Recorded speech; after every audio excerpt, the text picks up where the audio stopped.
Hey.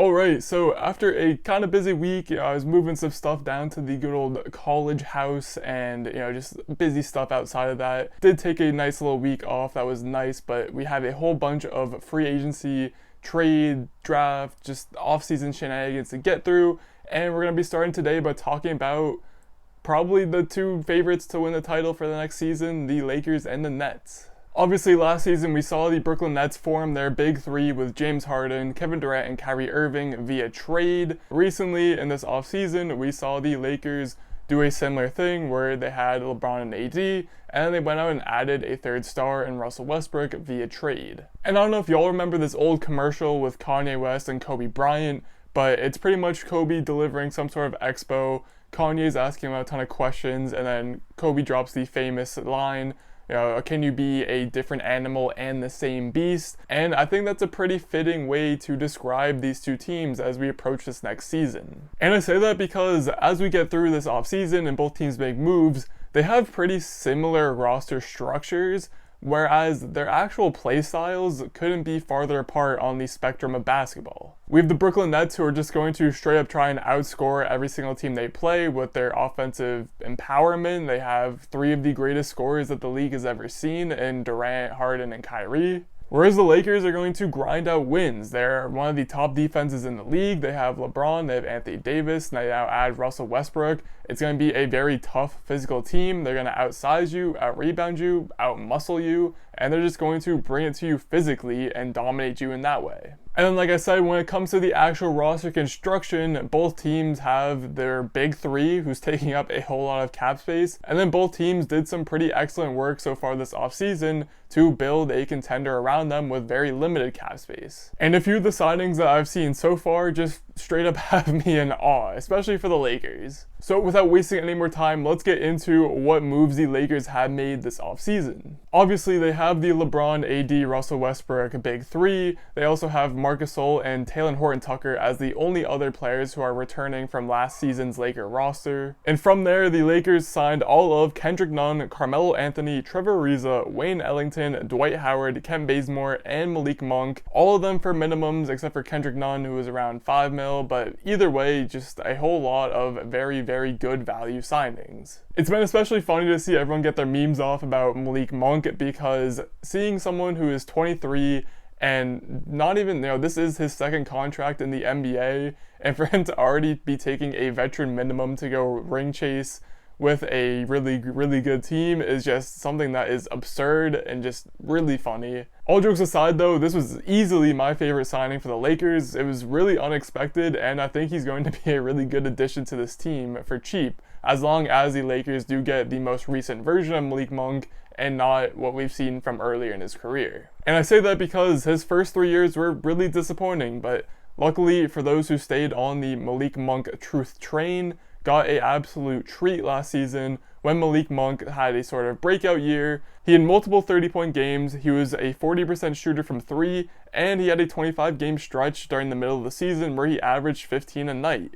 And because this Lakers starting lineup with Russ, AD, and LeBron, they're going to need shooters around them, and I think Malik Monk should definitely get that first shot as starting in the backcourt with Russ. Through 2 years in his career so far, Kendrick Nunn has averaged 15 points per game and should be a solid, above average bench scorer, six man, whatever type of role he gets on this team. But he should be happy to know that his entire role on this team is pretty much just going to be score the ball and play average defense, because even though he's not a great playmaker, he'll most likely have at least one of Westbrook or LeBron on the court with him at all times, so he won't even have to worry about any of that stuff. He can just score the ball, which is what he's good at. Wayne Ellington is another guy who shot 40% from three last year and has just always been known his entire career as a solid shooter. I guess Melo is still an efficient scorer off the bench, averaged 13 a game for Portland last year, also was quietly another 40% shooter from three. And I like having Ariza and Bazemore off the bench as just wing defenders or wing connectors.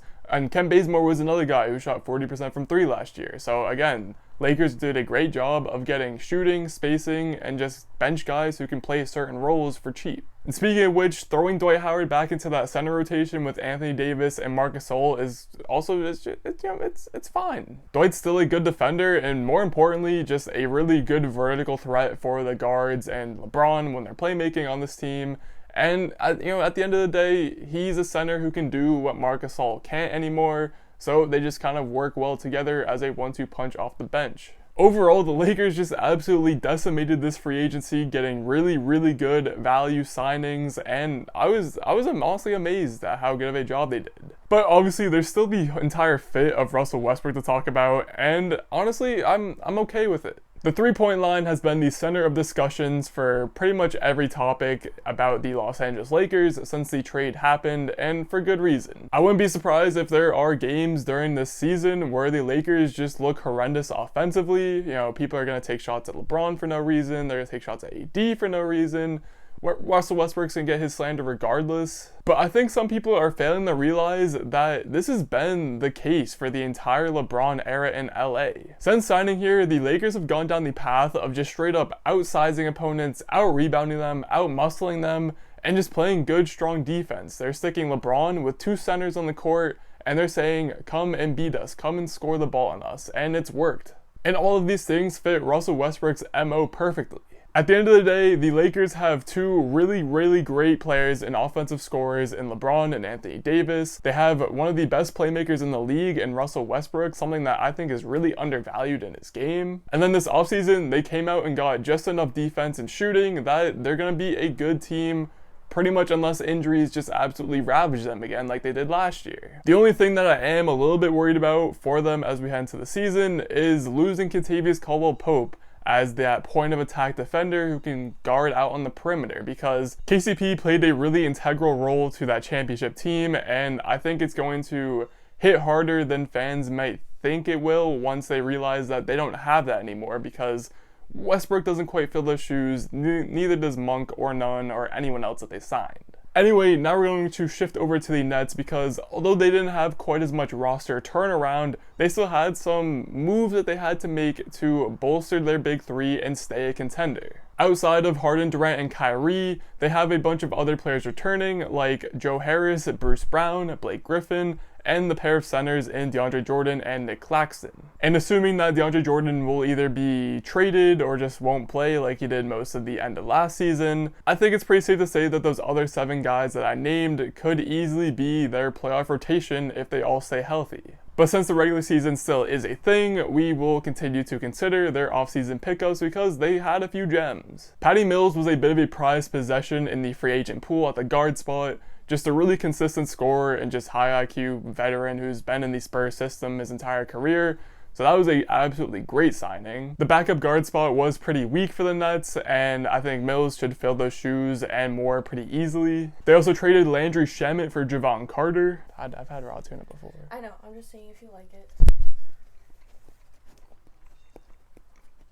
You want it? Okay. Shamet's a really interesting player to me, because I understand he's not that great defensively, but offensively, he's never shot lower than 37% from 3 in his career, and he takes a good amount of threes as well. He's a great floor spacer, and just a good scorer in general. Yet he continues to just get tossed around the league like Kendall Jenner. He's now on his 4th team in 4 years, and while I do understand why the Nets made this trade, I still find it interesting. Then Brooklyn also signed James Johnson to fill out that Jeff Green role after Jeff Green left in free agency. And this is another case, much like the KCP one for the Lakers, where I think fans might get caught a little bit off guard about how much they actually miss Jeff Green, because while James Johnson will be able to provide that same defense off the bench from that forward spot, Jeff Green just offers so much more offensively. Green is easily a better shooter, and not only that, but he can also create his own shot off the dribble, which is something James Johnson has never quite been good at throughout his entire career, so that'll definitely be something interesting to watch. I would also like to point out a few rookies that the Nets got in the draft a week ago, where they got Cam Thomas and Kessler Edwards. Now obviously with the Nets being a finals contending team from day one,